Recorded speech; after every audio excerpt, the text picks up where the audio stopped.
अध्यक्ष महोदय, प्रश्नोत्तराचा आता दुसरा आठवडा आणि दुसरा दिवस आहे. अध्यक्ष महोदय, मी बरेच दिवस सभागृहामध्ये काम करतोय. आज जवळपास मुख्यमंत्री महोदयांचे 14 ते 15 खाती आहेत आणि त्याचं उत्तर सन्माननीय शंभूराज देसाई, उदय सामंत साहेब देतात. कुणी द्यायचं तो ज्याचा त्याचा अधिकार आहे. परंतु देवेंद्रजी, आपल्याकडे पण 7 ते 8 खाती आहेत. आपण सगळ्या खात्यांची उत्तरं देता, त्याच्यामध्ये दुसऱ्याला कुणाला उत्तर द्यायला तिथं नेमत नाही, संधी नाही. तुम्ही केपेबल आहेत म्हणून कदाचित तुम्ही तसं करत असाल. नाही, असं नाही. एक मिनिट, तुम्ही ऐकून काय घेत नाही? तुम्ही प्रत्येक वेळेस तुमचीच बाजू मांडत असतात. हेतू आरोप नाही दादा, आम्ही एवढंच म्हणतोय की या सभागृहामध्ये प्रश्न उत्तराच्या तासाला बोलू नका. मुख्यमंत्री महोदय जर हजर असतील तर प्रशासनावर पण एक दबदबा निर्माण होतो. कारण सगळेजण 30-40 दिवस प्रश्न आधी विचारत असतात. एखाद्या दिवशी दिल्लीला महत्वाचं काम आहे त्यावेळेस गेले तर आम्ही समजू शकतो, किंवा एखाद्या दिवशी आणखीन काही महत्वाच्या कामाच्या करता विधान परिषदेमध्ये थांबले तर आम्ही समजू शकतो. पण नगर विकास खातं ह्याच्याबद्दलचे ज्यावेळेस प्रश्न सन्माननीय उचलतात, आता गणपत गायकवाड साहेबांनी किंवा इतर मान्यवरांनी प्रश्न विचारला, उल्हासनगरचा प्रश्न बरेच दिवस प्रलंबित आहे. सांगता संबंधित उदय सामंत साहेबांनी असं सांगितलं की हे जलसंपदाकडे आहे.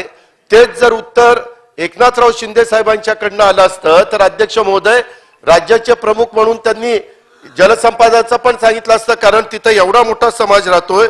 उल्हासनगरचा पाणी प्रश्न कायमस्वरूपी सोडवण्यासाठी शासन कोणती ठोस उपाययोजना करणार आहे?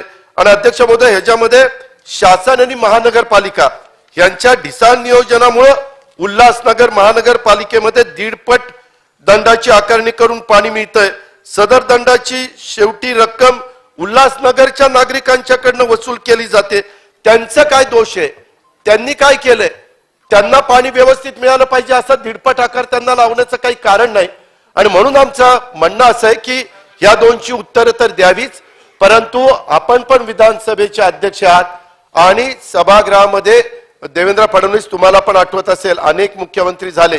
मुख्यमंत्री प्रश्न उत्तराच्या तासाला थोडेसे हजर असले तर इतर सन्माननीय काही प्रश्न गुलाबरावजींचे असतील, शिवराजजींचे असतील, शंभूराजचे असतील किंवा इतरांचे, त्याच्यात पण हस्तक्षेप करून ते न्याय देऊ शकतात. आपण 5 वर्ष तसं करत होता, मागे पण वेगवेगळे मुख्यमंत्री तसं करत होते.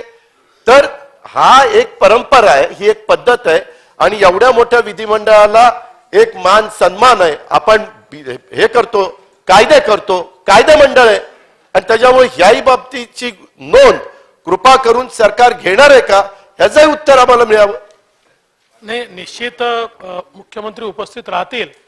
आज देखील मुख्यमंत्री राहिले असते, पण आम्हाला माहितीच नव्हतं की तुम्ही सभागृह चालू देणार आहे.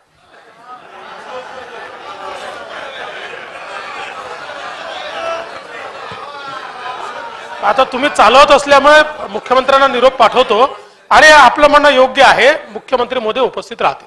चला मंत्री महोदय, आपण कसं काय आला? आपल्याला बरं माहिती असतं सभागृह चालणार आहे. आपण जर राज्याच्या उपमुख्यमंत्र्यांना उशिरा झाले, त्यांचं काम नाही की मुख्यमंत्र्यांच्या पण लक्षात आणून द्यायचं. दादा, आपण मांडलेला मुद्दा संपूर्ण सभागृहाने नोंद घेतली. आपण पुढे वाटलं चालतच नाही, पण चालतं असं लक्षात आल्यावर घाईघाईने मी आलो. चला.